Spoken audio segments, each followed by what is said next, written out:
Good day, and welcome to today's College Sports Communicators Live webinar presented by the CSC Inclusion Committee and BC-SIDA.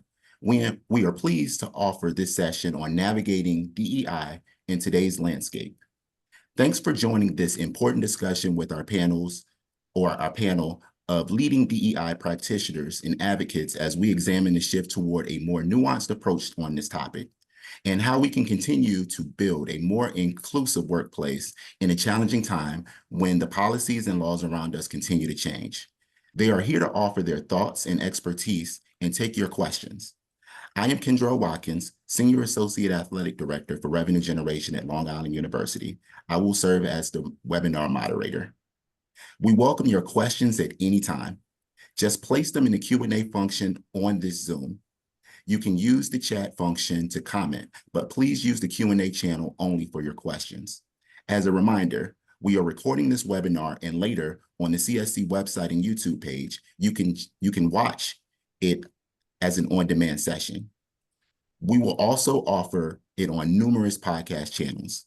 Please invite current CSC colleagues to listen and watch this too.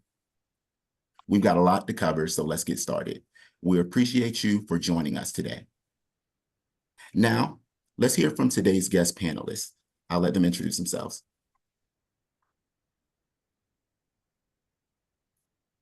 And Derek, go ahead. You can start first. All right. Hi, Derek Cowherd, Associate Athletics Director for Community and Culture. I'm at the University of Louisville. This is about my 24th year in collegiate athletics. Worked at LSU, Ole Miss, Ohio State, and back at Louisville. Glad to be here. This is STEAM panel. All right. And Didi? Good afternoon, everyone. Didi Merritt. I serve as the Managing Director of Leadership Development here at the NCAA. I am not going to give the number of years I've been in the industry. I will let Derek keep that number, and we'll go with his information. But I have been in the industry for a while, served many years at the University of Wisconsin-Milwaukee before transitioning here to Indianapolis, and I am happy to be here as well. All right, Ashley. Good afternoon, everyone. Ashley Claire Kearney-Thigpen. I serve as the Associate AD for Strategic Advancement at Louisiana State University. Been in this role for about 3.5 years now. Previously was a coach, gymnastics, former student athlete, and I'm also an attorney. So I'm excited to engage in conversation with you all today.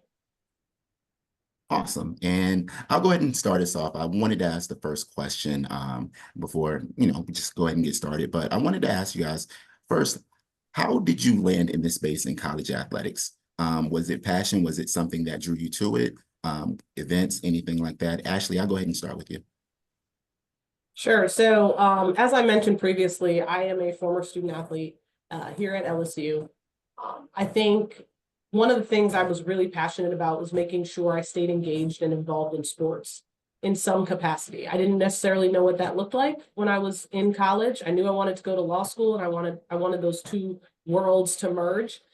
So I previously was doing private practice and was the volunteer coach with the gymnastics team. So I was able to do both, but I had to do it separately. And then once we had this awakening, I would call it, as a country, it allowed me to enter the collegiate athletic space in a different capacity because our focus shifted a little bit here at LSU. And so we wanted to make sure we were focusing on what we refer to as a transformational culture. And so doing everything that we could do to elevate the voices and experiences of our staff and student athletes. And so when I was asked to come into this role and be a part of that change, it was all my worlds merged, right? It's because I handle some legal aspects, do some contracts, do public records requests. And then I'm always thinking very analytically because of the legal background that I have.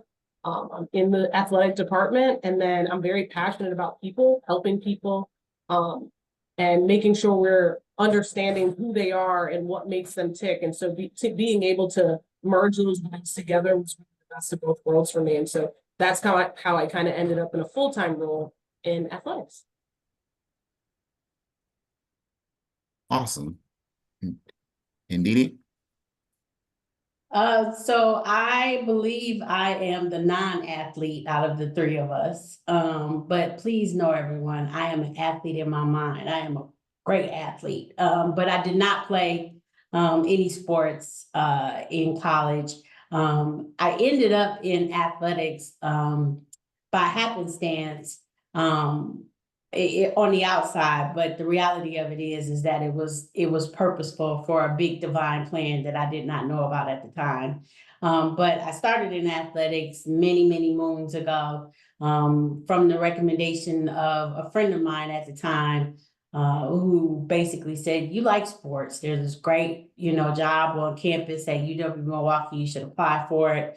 And I did, and quickly just realized that this was a place that I wanted to be. I was happy and excited to go to work every day. I loved working with student athletes on a daily basis. I also loved working with and interacting with coaches. And so just quickly realized that I could make a difference in this space, and lucked out to have a great mentor who helped me along the way. And so was able to transition into higher level roles upon completing my bachelor's and my MBA, and ended up running into leadership development as I was doing research to develop a student athlete development program, and then really just found my community in finding like-minded individuals who are passionate about serving student athletes and helping them to be able to learn and grow in spaces outside of the classroom and the field of play. And so was just really grateful to be able to have the opportunity to transition back in 2016 in a role, and have had several transitions since then to get to where I am now. Awesome. And Derek, go ahead. All right, so sometimes it just finds you, right? I was on a management track after I played a little bit. I played 94 to 96. I'm putting all these dates out here. Child prodigy, how about that, Dee Dee? 94 to 96 with University of Louisville football. Had a career-ending injury, had to find myself, just kind of find act 2 and 3 and 4, and I was in a management track at a store that you've probably heard of, maybe, called Circuit City. And while I did not have a problem with the money we were making, I did have a problem with what I thought I would be doing the rest of my life, and that was not to be standing on a floor, selling high level electronics. So I just had one of these days where fate would happen. The director of admissions comes in and says, "Hey, you're going to be my GA. Need you to get admitted. You're not going to be in this store. You're going to go into education, and I need you to get admitted in 5 days and start with me in January." I was like, "Okay, let me think about it." She's like, "You've got a day to think about it." So long story short, I went ahead and did that. I said no to the education piece. I wanted my MBA like DD, and it started there. So I was doing actually some JD MBA work, and while I didn't finish my JD, it really prompted me to learn a new way of thinking and a new way of communicating. So fast forward a year, athletics says, "Hey, we want you back. We saw what you're doing in the admissions office. You're doing some great work with recruiting. Come work with us." And I was like, I'm a loyal person. I got to stay with them. And they were like, "Are you serious?" Because most people would want a position within athletics. And I was like, "No, I'm just a loyal guy." So they said, "Okay, $400 more. And if you know the GA life, you got to take it." So I said, "Sold, where do I sign?" And that's kind of where I started. So I started off in academics, did some movement to LSU, like I said, Ole Miss, Ohio State as their senior associate AD for student athlete development or academics. And what that did along the way, it's always preparing you for what you're going to do next.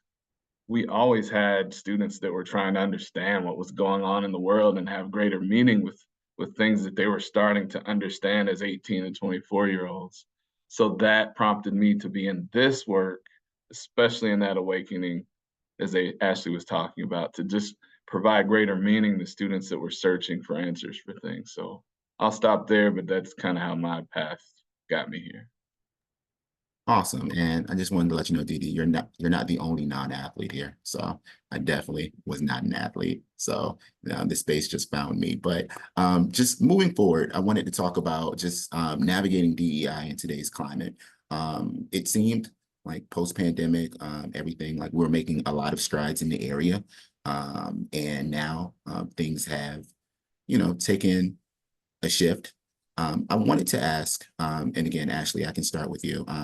What do you believe has contributed to that shift? And then what do you believe has contributed to that shift? So I think change is hard, right? I think everything happened very quickly in 2020. And while some of us were having conversations like this well before 2020, some people, it was the first time that they had engaged in conversations or really attention was brought to some of the significant challenges we have as a country from a social justice perspective. And so I think it all happened quickly. It all came on very quickly. And I think, unfortunately, some people were not educated and not necessarily by their own fault, but they were not educated in a way that allowed them to truly appreciate the challenges and what it is that we are trying to resolve. And that's not everybody. Obviously, that's a generalization. I think there are a lot of people that did understand, and I think they had an awakening and they realized some things that maybe they didn't realize were occurring in that moment. We were all at home. It was 2020. It was COVID. So I just think all eyes were on that particular situation. And so I think it was great that we had that moment. But I also knew that I wondered how long it was going to last. And so I think the challenge that exists for people, the biggest challenge is not having full awareness of what the work is and what it is that we're trying to accomplish and how we're trying to redress some of the wrongs of the past. And I don't think people necessarily realize that DEI impacts everyone. It's not just about race. It's not that you have to be Black. It's not that you have to be brown. It impacts every single person. It's about humanity, right? And so we have to get to this place where we have a better understanding of what diversity, equity, and inclusion is instead of being triggered by specific words. But truly, it's about understanding people and investing in people and understanding the experiences that they have, because their experiences largely inform the decisions that they make. And so when you take the time to get to know who people are and the identities that they have and why they do the things they do, then you realize how beneficial it is. So unfortunately, I think a lot of it is rooted in the fact that we have some leadership that doesn't understand it and doesn't appreciate it and doesn't recognize the value in it.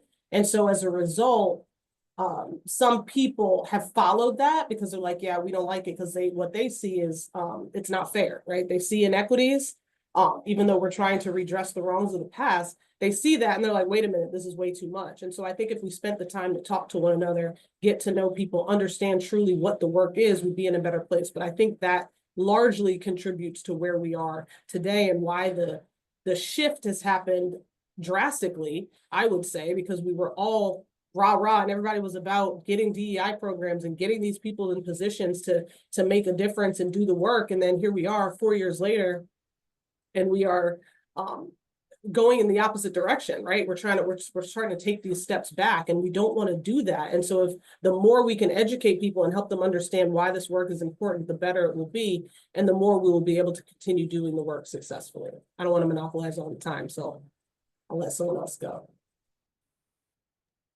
All right, Derek, you want to expound on that? I mean, she said it perfectly. I saw, as we all saw, a rush to really start to provide these positions nationwide, and lots of places were really scrounging to try to find someone that had some inkling of knowledge in this area. And another funny story, I felt like when all of this happened, it's right on my birthday that Mr. Floyd was killed in front of everybody's eyes. And I started to get a lot of calls, not because of the birthday, but people asking, hey, are we okay? And how can this happen in America? They were asking for information that I did not have at that time. I had to find a way to pull myself together so I could answer those things. And I did that by providing a string of posts on Facebook and Instagram about positive stories that people could see that different folks of color, different gender identities, all contributed to the world that we live in today. So it could be inventors, writers, artists, you name it. I even put some of my favorite artists out there, like Tribe Called Quest. They were just inducted into the Rock and Roll Hall of Fame. So shout out to them. I received a call shortly after that to say, hey, I'm starting a conglomerate of folks and we're going to do some consulting and you're on my team. Just send me a picture. I'm like, again, someone telling me what I have to do. And I said, okay, I don't know how to consult. Teach me. She said it was very easy. And before I knew it, we were actually consulting for the Indiana Pacers and Fever and the Mud Ants, or I don't know what they are, but it was wonderful for almost over a year. And then another company came, and then you started to see the peel off. So to your point, Kendrell, it was okay, we're over this at 2 years. We can't find it in the budget to keep it. So what we'll do is we'll cut this position and we'll hand this to someone who still might not be qualified to handle that work. So you're starting to see that in states where they're actually outlawing it. So that's what we'll be talking about later. But there are lots of legislative bills out there to cut any type of DEI trainings, especially any that are mandatory, or any carve-outs for groups that are affinity groups for marginalized groups. So that's what you're seeing, is that pendulum that Ashley was talking about of swinging back the wrong way, as we think, and looking for it to it swinging back the other way to right again. Got you. And I want to add on to that because Ashley said something that I thought was very important. How do we help administrators understand the importance of DEI work in their department? I know that it's something that is very important, making everyone feel seen, but I know DD at the NCAA level, you guys run campaigns and everything around diversity and inclusion. How do you believe we can help administration? A couple of ways. The first is obviously awareness, right? Getting people to understand the importance of diverse and inclusive environments. Understanding that we're all here in this college athletic space in service to student athletes. And our student athletes are a very diverse group. That representation is important. So when student athletes can see themselves in those who coach, teach, and lead them, there are connections that are made that generate deeper relationships and deeper understanding amongst the two groups, the student athletes and the three coaches and administrators within an athletic department. I think the other thing that a lot of people overlook is that there's a business case for diversity, equity, and inclusion. And that, has a lot of different subjects and touch points out of it. And it was funny because when I was preparing for this panel, I was actually doing some quick research on what is the business case for DEI in the communication space, given the audience that we're dealing with today. And I have just a couple of subject pieces that are helpful and important because sometimes the touchy-feely pieces of things don't resonate with people who need to know the bottom line. So here's some things that help with, in this space that could help with the bottom line, getting people to understand that. That's audience engagement, brand trust and loyalty, the message effectiveness and inclusive input, aligning the market and stakeholder expectations, innovative and creative competitive advantage. So those are just a few things that go into the actual business case. So it's not really just about people's feelings. It's about things that can impact a business, an organization, a department, a campus, that highlight and underscore the importance of having diversity and diverse voices, diverse thoughts, diverse experiences and backgrounds around the table in leadership capacities as well as day to day. Got you. And just talking about, again, while we're here, navigating DEI in today's landscape, I wanted to ask, because we are here, today's landscape, I just wanted to ask if you can outline where we are today, just dealing with DEI. Ashley, I'll throw that question to you. And Derek, I'll let you follow up on that as well. To outline where we are today? Yes, where we are in terms of just the states and just the different, or the landscape, and how things are seen and how we're able to convey our message today.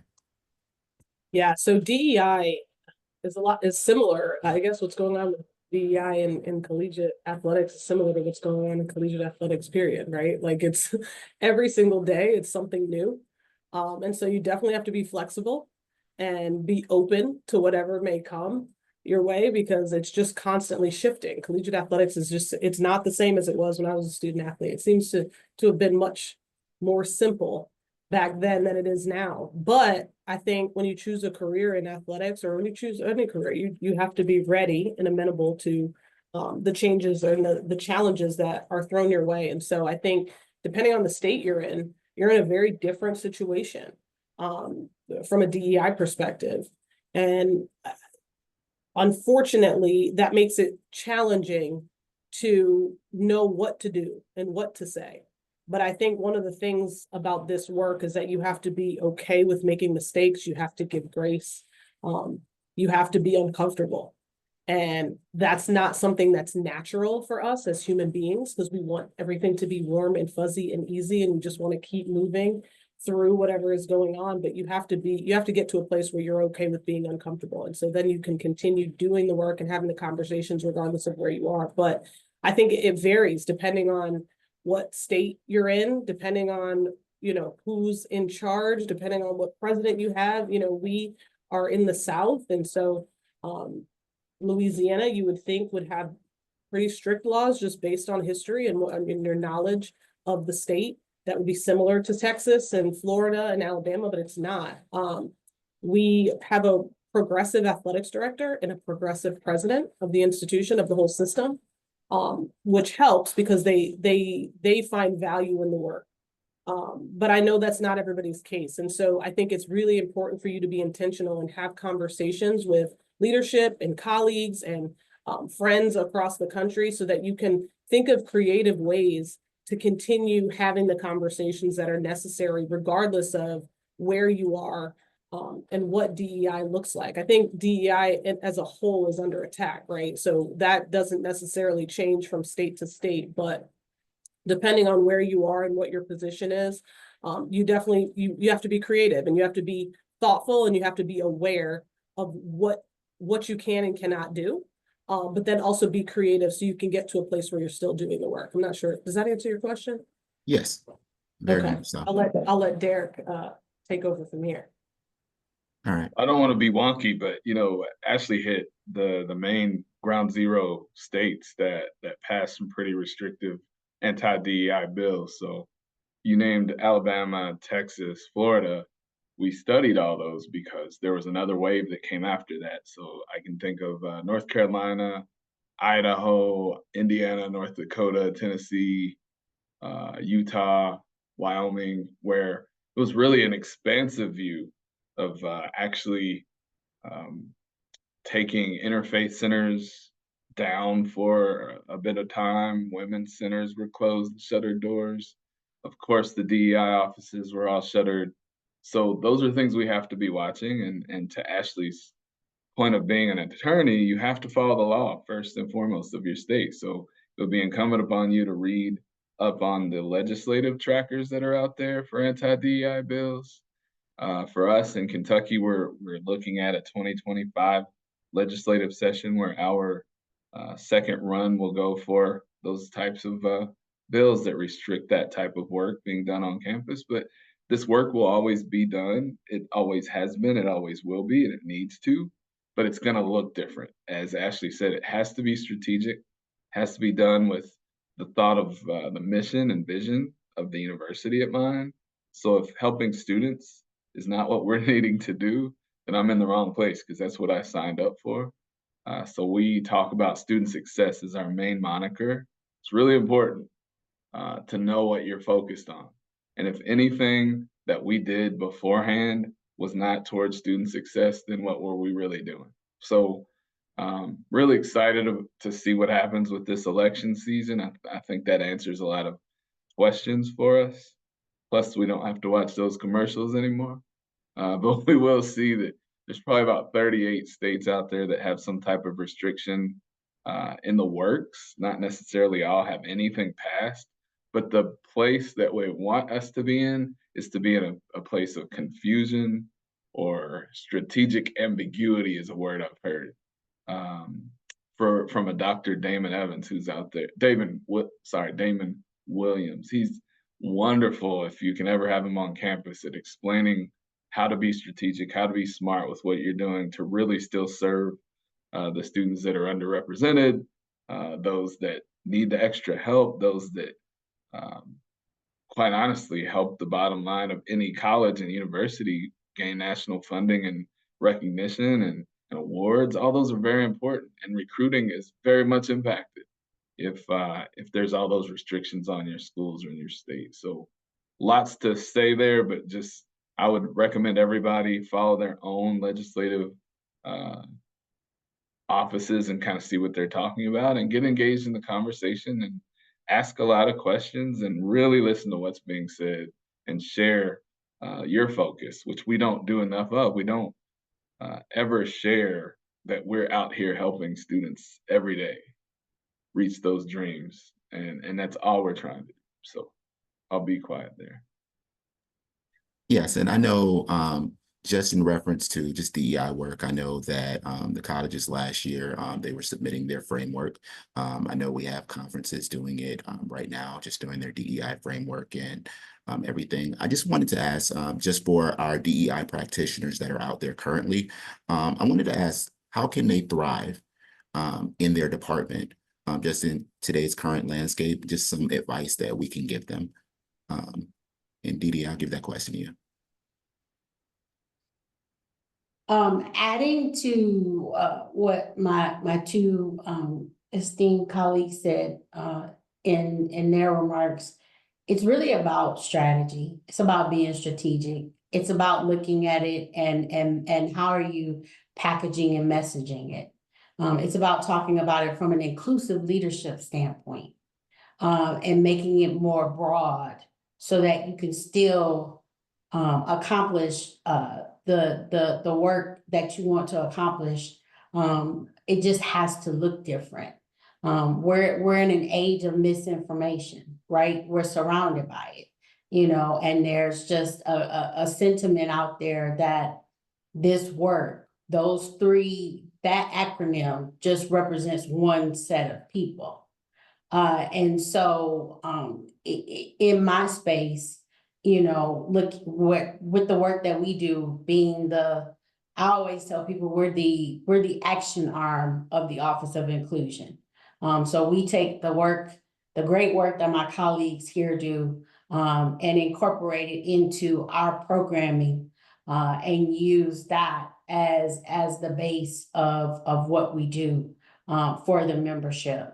So it's really about just looking at it and just being more strategic. Again, making a business case for what it is that you're doing. It can't be off of feelings anymore. We can't just say it's right or wrong anymore. We have to be strategic about how we are messaging what it is that we're doing, how we're planning it out, how we're even discussing it with people. You just have to apply more strategy to it. And really, to me, that's just a sign of the times in business as a whole. Most businesses aren't successful if they're continuing to do the same thing over and over again. At some point, you have to apply some innovation to it, some creativity to it, to be able to maintain and elevate your competitive advantage. This is no different. Got you. And how can administrators work better with those around them who may not prioritize DEI in the same way? And Ashley, I'll give that to you.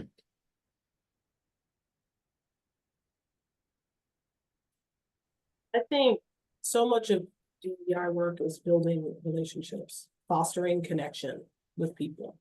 And so when you have people who do not prioritize diversity, equity, and inclusion in the same way that you do or the same way that others do, I think you have to talk to them, right? I think you have to try to get to know them as people. I think you have to help them understand who you are, and maybe what you're passionate about and what wakes you up in the morning. So you're building that relationship, and then they're respecting what it is that you're saying in a different way because they know who you are. They know what wakes you up in the morning. They know why you do what you do.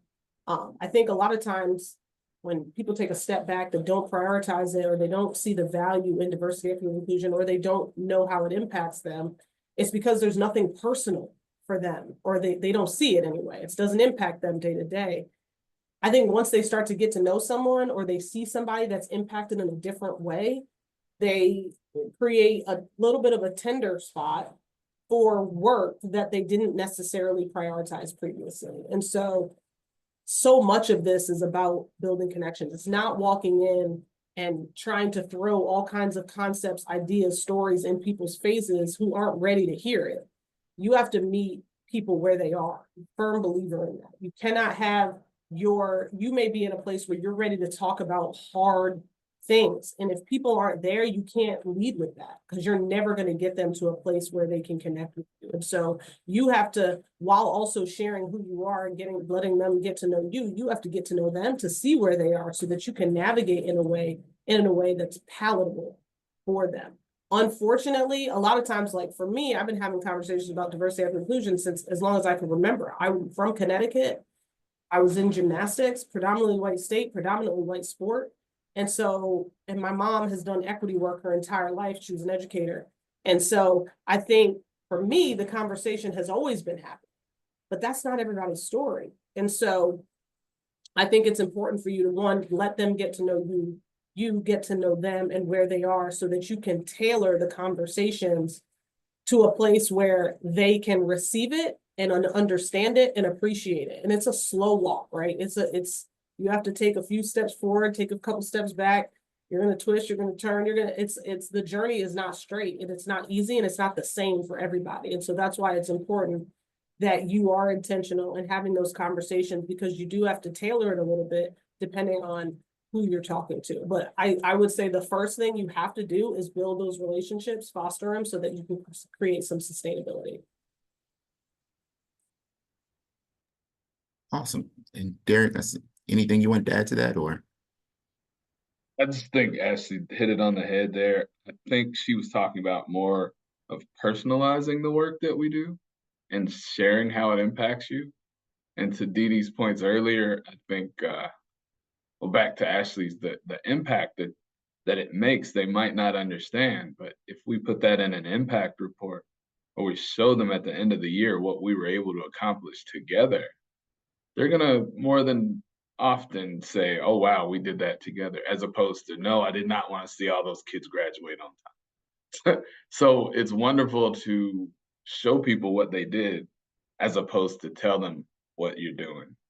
So showing that their impact really made a difference in this kid's life. So back to Dee Dee's points earlier, I think the smallest things that we can do are think about those title changes.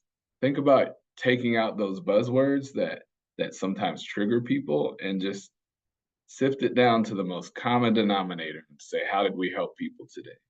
How was our student athlete experience this week?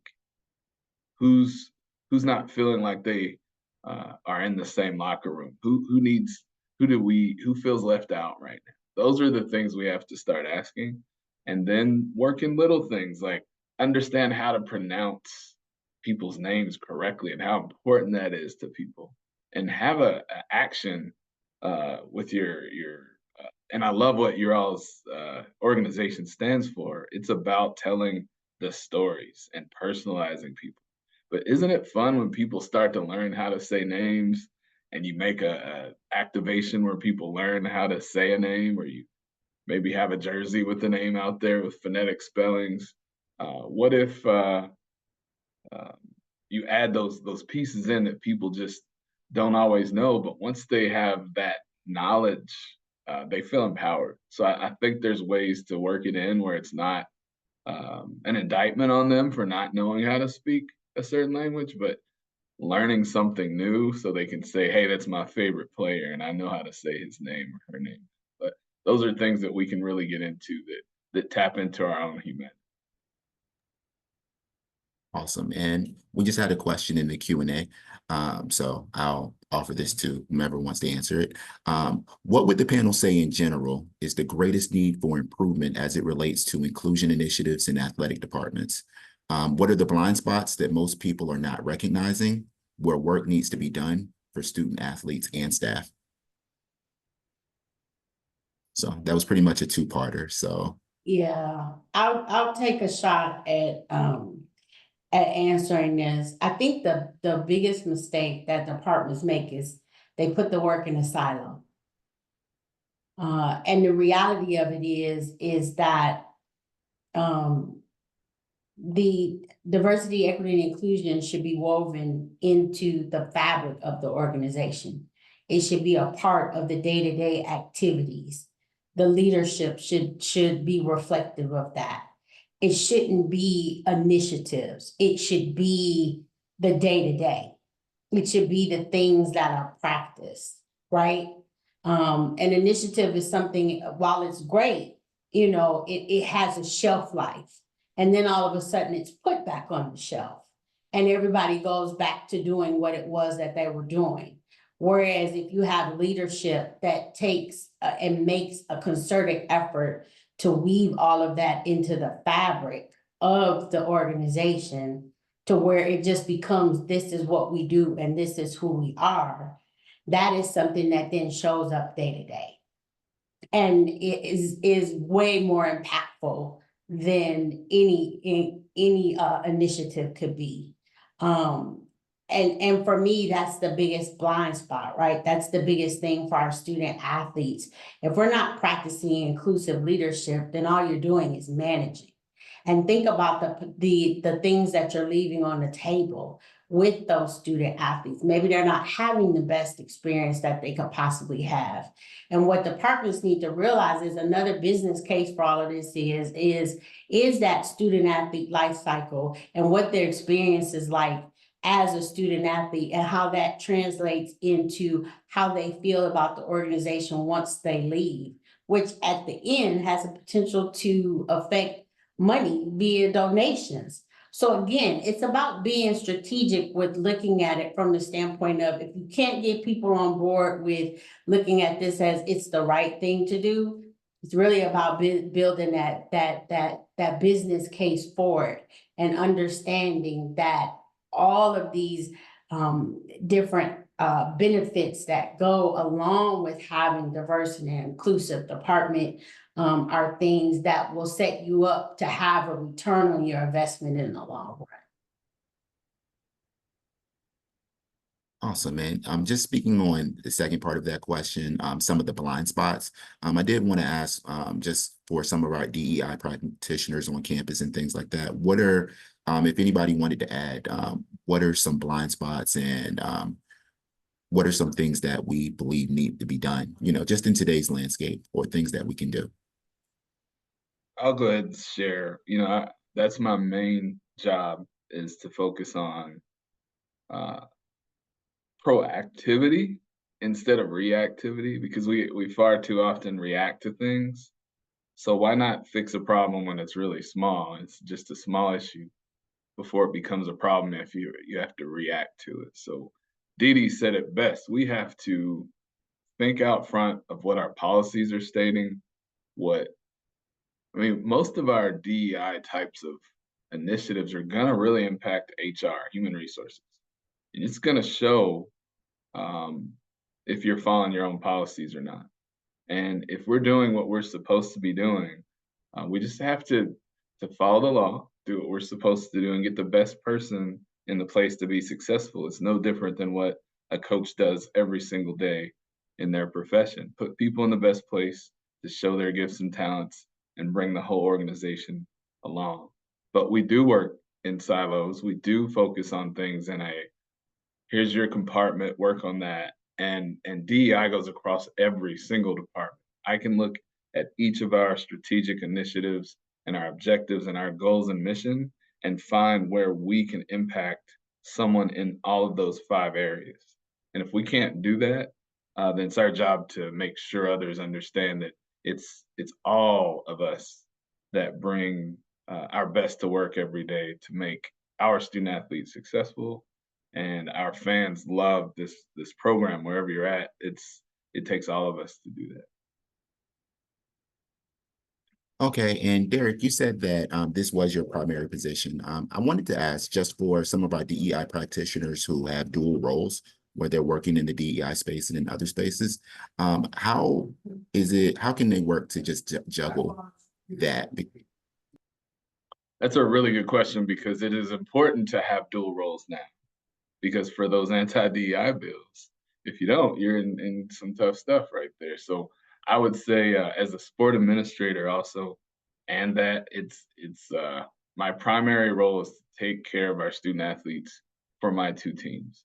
But in all that I do, I have a schedule and I know exactly when our main hot times are going to be. I'm pretty sure all the folks on this call know that, in the beginning, it was all about programming, right? We'd have a great speaker and do some training, and that was DEI. Well, it's not that. It's policy writing. It's a lot of things. It's not necessarily the trainings anymore. It's just making sure we're carving out space for our staff and students to bring their authentic selves to work every single day.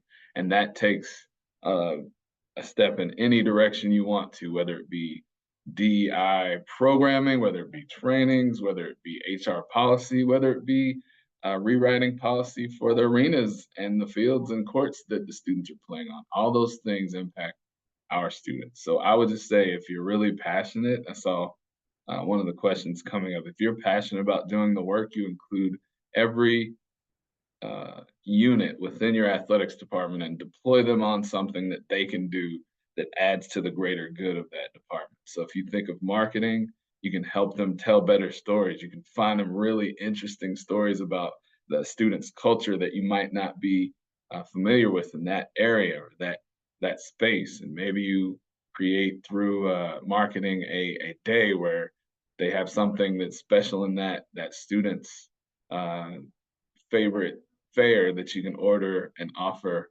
at the concession stands. Maybe there's someone in equipment that can create a shooting shirt. And I know not everybody has shots or lacrosse, but some type of warm-up shirt that actually addresses some of those DEI types of questions, that shows exactly the passion, the vision, and the stance that your department is taking, and that it won't be about foolish things that people want to question. No, we're going to take a stand. We're going to say this because we care about our students, right? So there's a lot of ways you can go about it, but I think the key is to connect across the nation with your like-minded folks that are doing great work. Grab some great ideas, see what's possible and what's palatable in your department, and try to implement some of those. And that's all we do.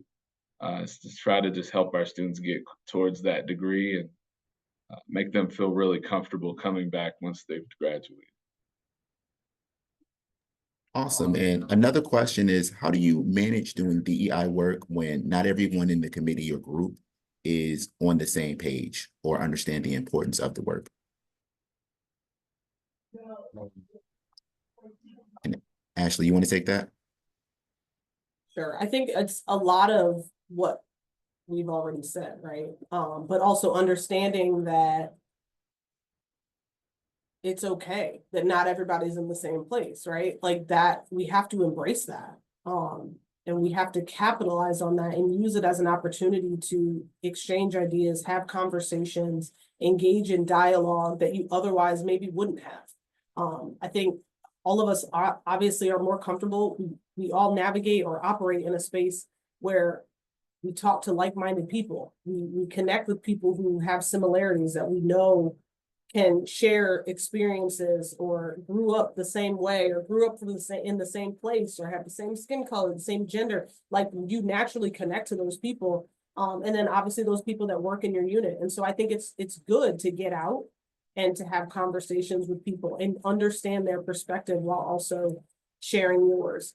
I think, you know, but I also think you have to make sure you know who you're talking to and don't get to a place where you are so heated and trying so hard to change somebody's mind. It's not about changing people's minds, right? We are trying to make them think a little bit differently. We're trying to, yes, we say this is heart and mind work, right? But you're not trying to get them to a destination. You're just trying to get them to see things a little bit differently so that they can get there on your own. Because if you're pulling people and dragging them there, it's not going to be authentic. They have to sometimes see it. And so you have to be creative in doing that. But I just think you have to take the time to get to know those individuals. You have to know where you are, what you can do. You have to be thoughtful and creative in what it is that you're talking about. And then I think you have to bring it up in conversation. So a lot of times we're talking about NIL and we're talking about whatever it is, and people think that's not DEI work. This is completely separate.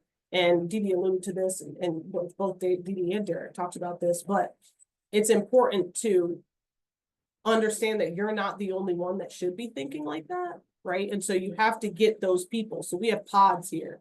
And so we have people from different units that are working, thinking through a DEI lens and bringing it back to their respective units, right? And so sometimes you have to find those people that are passionate about it that maybe can relate to those administrators a little bit better.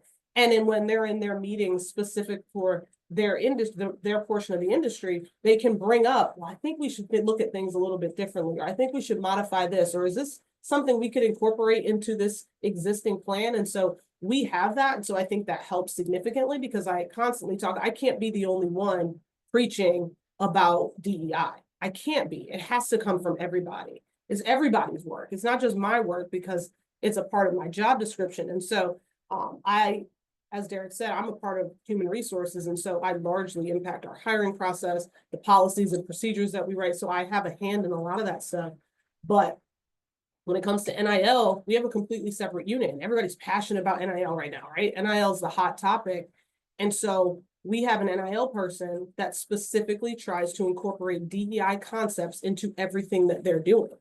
And that's the only way that you can sometimes get people to understand how it impacts them is by connecting it for them in their industry. And then they start to see the bigger picture.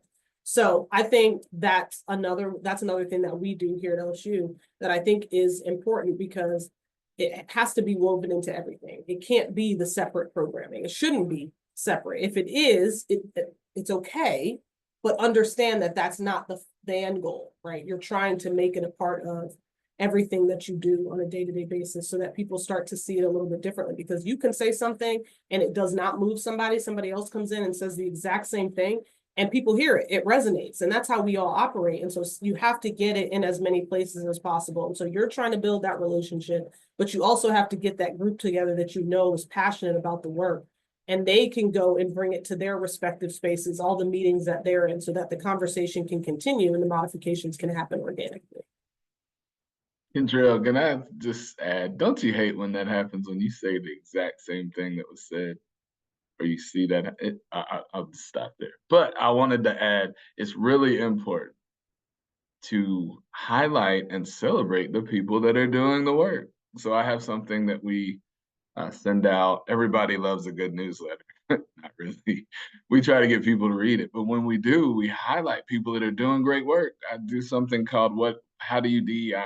And we have a rowing coach that slides all of the names of the whole department on the main #1 boat, and they get to race in that. And isn't that cool to show everyone's in that same boat together and cheering our rowing group on to victory in that first boat, that 1v8. They're doing wonderful work by just having that name there. And then in nutrition, they have a nice session where someone brings one thing to the group every month and they talk about diversity, equity, inclusion opportunities in nutrition. So we highlight them every time we put out a newsletter, and that's gone a long way. So as Ashley said, you can't make everybody do things that they do not want to do, but you can highlight those that are doing great work and pulling along in the right direction as well.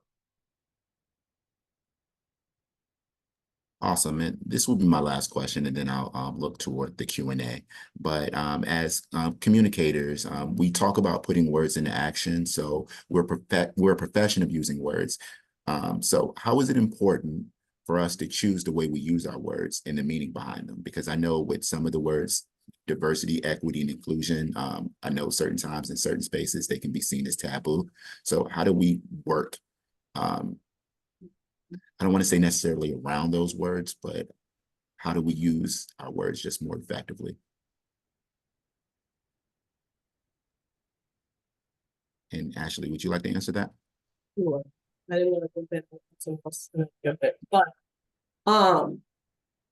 I think the first thing is going back to what was said earlier, knowing what your state laws are and what restrictions you have, if any.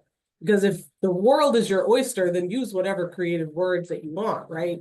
But understand that other people now from different institutions and different places are receiving it. And if they're at a place where they're like, they shouldn't have used that, I don't like it, you have to be mindful of that as well.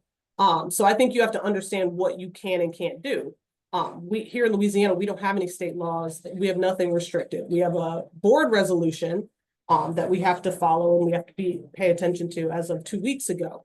But I think what's most important, and I have to remind myself of this all the time as I get frustrated in these conversations, is that yes, diversity, equity, and inclusion, those specific words are triggers for people. Don't understand why. I don't know that I'll ever get to a place where I'm like, yeah, I get it, because I don't. And that's okay. But I also recognize that what's more important than those words is the work. And so if I'm able to still do the work and you're not messing with me in that space, I can still have intentional conversations. I can still educate our folks. I can still weave it into the fabric of who we are by modifying our policies, updating our policies, having conversations with unit heads, having it in professional development settings so that our unit heads or people within departments are thinking about it as it relates to their industry specifically. Then I think that's what we have to focus on. And that's what we have to celebrate. And that's what we have to elevate, because the words are just that, they're words. And so, especially in this industry, you all are wordsmiths. You know how to say things in a savvy way that allows people, that resonates with different people, depending on who wrote it and when they read it and all of that. And so don't get caught up on, oh, I can't use diversity, equity, and inclusion, so forget it. This is so frustrating. I'm just not going to talk about it. Because there are ways to talk about DEI without using those words. It's a phrase. It's easy, right, to be able to just put it together because everyone knows what that is. But we don't have to do it that way. And so be intentional and be thoughtful about what it is that you're truly doing. You're impacting lives. You are making modifications. You're trying to make sure people are engaged. You want to make sure you have a culture that's healthy and transformational and respectful and supportive. So you think about the true meaning, dig a little bit deeper than those three terms and think about what the work actually is and what it is that you're doing, and utilize that as your platform without having to focus on the words. So that's what I would say initially. Don't get caught up in that. Don't get caught up in what society's talking about right now. Focus in on what you can do to make a difference in your space. Awesome. And just for final thoughts, just before, and I'll answer any other questions that we may receive in the Q&A chat. Are there any final thoughts that you want to leave everyone with? Derek, I'll go ahead and start with you. I think the work and not words is really a strong statement that we just heard. We have to do that. But as your tool is words. You're brilliant wordsmiths. You know, I was watching the game from the press box for a little bit when we were playing Miami last week. And while a big play would happen, everyone in the stadium would jump up and go crazy. But all of you brilliant folks in the sports information area, your fingers went crazy. I saw you on the computers typing, and it was getting out to more than the 45 or 50,000 people that were in the stadium. It was getting out to the world. you have the brilliant power to make things so understandable for people that need it right now. They need some understanding in this moment, and only you can do that. No pressure, but it's important that you humanize people, personalize, share those great stories, look at ways of really just helping people take the heat down a bit and really just get back into that humanity that we all know that sport brings to everyone. It's just a wonderful place on a Saturday in a stadium where everybody's cheering on the home team. It just feels so good, and people need to feel that. So I would just highly recommend folks read up on everything that's going on.